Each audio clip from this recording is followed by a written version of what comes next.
Hello friend, welcome to my channel. আজ আমরা একটি রচনা সম্বন্ধে আলোচনা করব, যার নাম হলো বিশ্ব উষ্ণায়ন বা গ্লোবাল ওয়ার্মিং বলতে পারো। তো আইসিডিএস এক্সামের ক্ষেত্রে এই রচনা খুবই ইম্পর্টেন্ট। তো এক্সামের আগে কিন্তু এই রচনাটা একবার দেখে যেও। তো এক নজরে দেখে রাখো। প্রথমে আছে ভূমিকা। তোমরা এটা নিজের ভাষাতেও লিখতে পারো বা এটাকেও লিখতে পারো। প্রথমে আছে ভূমিকা। ভূমিকায় কী লেখা আছে যে আমাদের পৃথিবী সময়ের সাথে তাল মিলিয়ে যত আধুনিক হচ্ছে, সেই আধুনিকতার সাথে উদ্ভব হচ্ছে নিত্য নতুন উত্তরাধুনিক সব সমস্যা। সেই সকল সমস্যাগুলির মধ্যে অন্যতম একটি হলো বিশ্ব উষ্ণায়ন, যা সমগ্র পৃথিবীর ভবিষ্যৎকে বহু ক্ষেত্রে প্রশ্নের মুখে ফেলে দিচ্ছে। বিশ্ব উষ্ণায়নের ফলে শুরু হওয়া জলবায়ুর অস্বাভাবিক তথা ব্যাপক পরিবর্তন সভ্যতার অস্তিত্বকে ফেলে দিচ্ছে সংকটের মুখে। তো এইভাবে তোমরা ভূমিকাটা স্টার্ট করতে পারো, বা তোমরা নিজের ভাষাতেও লিখতে পারো বা একটা নাও লিখতে পারো। শুধু কনসেপ্টটা ক্লিয়ার রাখো যে বিশ্ব উষ্ণায়ন কী। চলো নেক্সট পয়েন্ট দেখো কী লেখা আছে, যে বিশ্ব উষ্ণায়ন কী, এটাই পয়েন্ট। কী লেখা আছে দেখো, যে বিশ্ব উষ্ণায়ন বা গ্লোবাল ওয়ার্মিং হলো বিশ্বের গড় তাপমাত্রা বৃদ্ধি। এটিকে গ্রিন হাউসের প্রতিক্রিয়া হিসেবে দেখা হয়। মানুষ সৃষ্ট নানা কারণে পৃথিবীর গড় উষ্ণতা বৃদ্ধির ফলে উদ্ভূত জলবায়ুর অস্বাভাবিক পরিবর্তনই হলো বিশ্ব উষ্ণায়ন। আমাদের পরিবেশে উপস্থিত কার্বন ডাইঅক্সাইড, কার্বন মনোক্সাইড প্রভৃতি গ্যাসগুলির পরিমাণ স্বাভাবিকের তুলনায় অনিয়ন্ত্রিত হারে বেড়ে গেলে এই গ্যাসগুলির দরবারে অতিরিক্ত তাপ পৃথিবীতে ধরে রাখে, যার ফলস্বরূপ পৃথিবীর তাপমাত্রা স্বাভাবিক অবস্থার থেকে বেড়ে গিয়ে বিশ্ব উষ্ণায়ন সৃষ্টি করে। তো বিশ্ব উষ্ণায়ন কি, এটাও ভালো পয়েন্ট, এটা তোমরা লিখতে পারবে। চলো নেক্সট পয়েন্ট দেখো কী লেখা আছে। নেক্সট পয়েন্টে লেখা আছে যে বিশ্ব উষ্ণায়নের কারণ। এই রচনাটা যদি আসে, এই পয়েন্ট কটা কিন্তু অবশ্যই দেবে। এই বিশ্ব উষ্ণায়নের কারণ কি, এটা বেশ ভালো করে লেখা আছে, তো তোমরা এক নজর দেখে রাখতে পারো।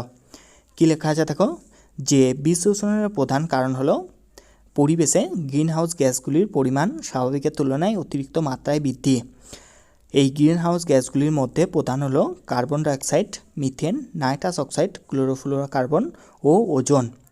বর্তমান পৃথিবীতে অতিরিক্ত যানবাহনের ব্যবহার, অনিয়ন্ত্রিত মাত্রায় বৃক্ষছেদন, কলকারখানার প্রসার, অপরিকল্পিত নগরায়ন, তারপর জীবাশ্ম জ্বালানির অতিরিক্ত দহন প্রভৃতির ফলস্বরূপ কার্বন ডাইঅক্সাইডের পরিমাণ স্বাভাবিক যদি 280 ppm হয়, তুলনায় ক্রমশ বৃদ্ধি পেতে পেতে আজ পরিমাণ হয়েছে কত, 380 ppm।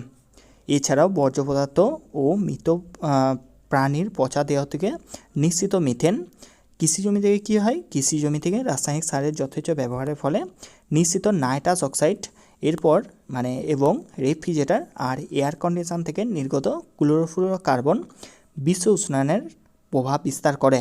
তো এইভাবে তোমরা কারণটা লিখতে পারো, এটাকে বেশ ভালো পয়েন্ট। এই রচনাটা এলে এখান থেকে কিন্তু অবশ্যই লিখবে। চলো এর পরের পয়েন্ট দেখব, যে বিশ্ব উষ্ণায়নের ফলাফল কী। কারণ জানলাম, এবার জানবো ফলাফল, মানে এর ফলে কি ক্ষতি হচ্ছে। তো দেখো কী লেখা আছে, যে বিগত কয়েক দশকের তথ্য বিশ্লেষণের মাধ্যমে দেখা গেছে বিশ্ব উষ্ণায়নের ফলে পৃথিবীব্যাপী আবহাওয়া ও জলবায়ুর ব্যাপক পরিবর্তন ঘটেছে। সাইবেরিয়ার বেশিরভাগ অংশের তাপমাত্রা পূর্বের তুলনায় 3 থেকে 5 ডিগ্রি সেলসিয়াস বৃদ্ধি পেয়েছে, এবং মেরু অঞ্চলের সমুদ্র জলের উষ্ণতা বৃদ্ধি পাওয়ায় আন্টার্কটিকায় পেঙ্গুইনের সংখ্যা কমে গিয়েছে।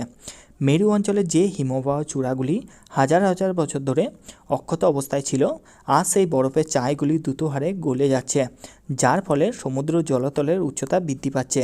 সমুদ্র জলতলের উচ্চতা বৃদ্ধির ফলে উপকূলীয় বাস্তুতন্ত্রের ক্ষতি, উপকূলীয় অঞ্চলের স্বাভাবিক উদ্ভিদ এবং বাসস্থানের অবলুপ্তি, ভৌমজলের মধ্যে সামুদ্রিক নোনা জলের প্রবেশে কৃষিকাজ ব্যাহত হওয়া এবং বন্যার প্রাদুর্ভাব বৃদ্ধি প্রভৃতি ক্ষতিকর প্রভাব দেখা যায়। এছাড়াও কি হয়, এছাড়াও হয় তোমার বিশ্ব উষ্ণায়নের ফলে ক্রান্তীয় ঘূর্ণিঝড়ের সংখ্যা ও ঝড়ের গতিবেগ অনেক বেশি বৃদ্ধি পেয়েছে। বিশ্ব উষ্ণায়নের বিরূপ ফলস্বরূপ বিভিন্ন জীবাণুঘটিত রোগের প্রাদুর্ভাব, জীববৈচিত্র্যের বিলুপ্তি, কৃষি উৎপাদনের উপর প্রভাব, তাপ প্রবাহ বৃদ্ধি, খরার প্রবণতা বৃদ্ধি প্রভৃতি উল্লেখযোগ্য। দেখো বিশ্ব উষ্ণায়নের ফলাফল অনেক বড় করে লেখা আছে, তোমরা এটা নিজের ভাষাতেও লিখতে পারো বা আরও ছোট করেও লিখতে পারো, কিন্তু না লিখে কিন্তু আসবে না, যে রচনায় আসবে তোমরা বানিয়েও অন্তত লিখে আসবে। চলো এরপরে দেখব শেষ পয়েন্ট। শেষ পয়েন্টে কি আছে সকলেই জানো, যে উপসংহার। উপসংহারে কী লেখা আছে দেখো, যে বিশ্ব উষ্ণায়ন পৃথিবীর এক গভীরতর অসুখ, এর থেকে মুক্তির উপায় হলো সচেতনতা। শুধুমাত্র 5ই জুন বিশ্ব পরিবেশ দিবস পালন করলেই হবে না, প্রত্যেক দিন প্রতিটি মুহূর্ত আমাদের সচেতন থেকে পালন করতে হবে। বৃক্ষরোপণ করে কার্বন ডাইঅক্সাইডের পরিমাণ কমিয়ে পরিবেশকে দূষণমুক্ত করতে হবে। তা না হলে মরিশাসের ডোডো পাখির মতো পৃথিবী থেকে জীবকুল একদিন নিশ্চিহ্ন হয়ে যাবে। তাই আমাদের শপথ নিতে হবে কি, যে যতক্ষণ দেহে আছে প্রাণপণে পৃথিবীর সরাব জঞ্জাল। এই বিশ্বকে এই শিশুর বাসযোগ্য করে যাব আমি, নবজাতকের কাছে এই আমার দৃঢ় অঙ্গীকার। তো এইভাবে তোমরা রচনাটা লিখতে পারো, গ্লোবাল ওয়ার্মিং বা বিশ্ব উষ্ণায়ন। এটা খুব ইম্পর্ট্যান্ট রচনা। তো আইসিডিএস এক্সামের ক্ষেত্রে কিন্তু এটা খুব কার্যকর। তো তোমরা এক নজরে দেখে যাও, আর না দেখে লেখার অভ্যাসটা চালিয়ে যাও, তাহলে রচনা লিখতে পারবে। তো ভিডিওটি ভালো লাগলে লাইক করবে, চ্যানেলটিকে সাবস্ক্রাইব করে আমাদের সঙ্গে থাকো। কারো কোনো সমস্যা হলে নিশ্চয়ই আমাকে কমেন্ট করবে বা আমাকে হোয়াটসঅ্যাপে জানাবে।